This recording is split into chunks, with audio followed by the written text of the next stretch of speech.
Assalamualaikum warahmatullahi wabarakatuh. Saya Dihan Topan Mahisa dari Laboratorium Penguji Batubara PT Bukit Asam TBK Unit Pelabuhan Tarahan.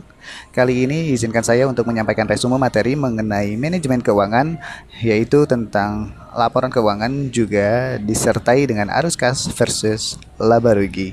Berikut ini merupakan resume dari materi financial management, yaitu tentang laporan keuangan juga arus kas versus laba rugi. Kenapa sih laporan keuangan perlu disajikan?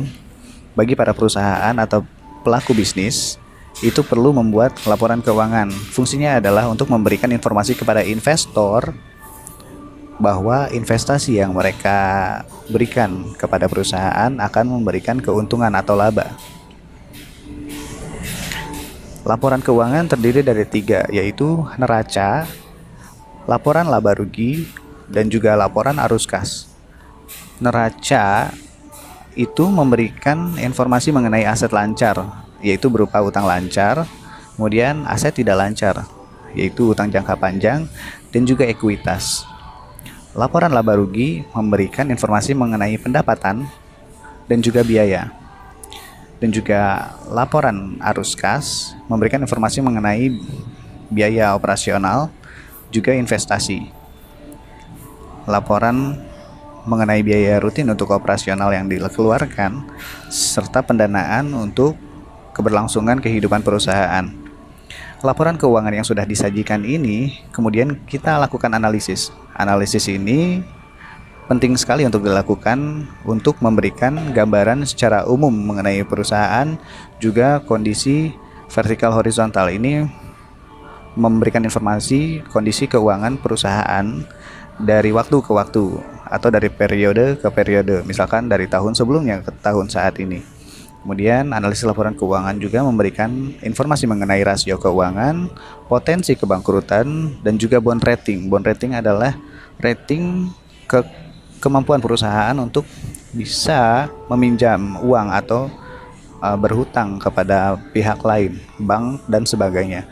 Kemudian laporan keuangan ini pun dianalisis untuk mengetahui performa laporan keuangan serta valuasi. Kemudian selanjutnya adalah laba versus arus kas. Laba versus arus kas ini penting sekali untuk diketahui oleh seorang leader. Perhitungan laba berbasis akrual, yaitu laba sama dengan pendapatan dikurangi biaya. Kemudian kita perlu juga mengetahui mengenai mutasi kas, yaitu kas masuk dikurangi kas keluar. Berikut ini adalah contoh transaksional yang terjadi di perusahaan, yaitu terkait penjualan, terkait persediaan barang dagangan, terkait aset tetap, terkait iklan, sewa, dan gaji, terkait pendanaan, dan juga transaksi-transaksi lainnya. Saya akan memberikan beberapa contoh saja secara random dari tabel-tabel yang disajikan ini. Contohnya adalah penjualan tunai. Penjualan tunai jika di perusahaan atau di PTBA, contohnya adalah penjualan batu bara.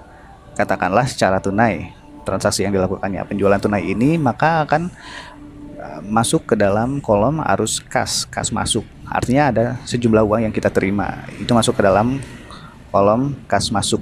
Kemudian di laba ruginya kita akan memberikan atau mendapatkan sebuah pendapatan. Pendapatan ini tentu saja akan menggeser posisi menjadi laba atau keuntungan.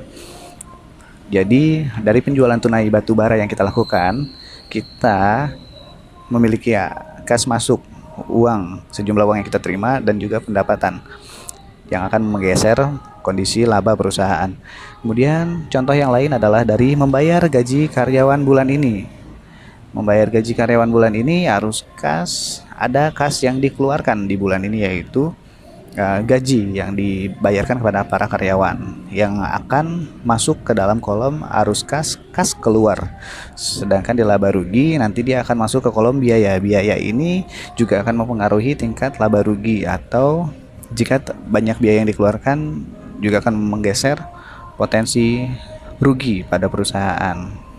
Artinya ada uang yang dikeluarkan untuk sejumlah aktivitas yang telah dilakukan. Kira-kira demikian penjelasan mengenai resume materi financial management yang disajikan. Demikianlah resume materi tentang manajemen keuangan yang sudah disampaikan. Mudah-mudahan materi tersebut bisa bermanfaat untuk kita semua. Akhir kata, terima kasih atas perhatiannya. Wassalamualaikum warahmatullahi wabarakatuh.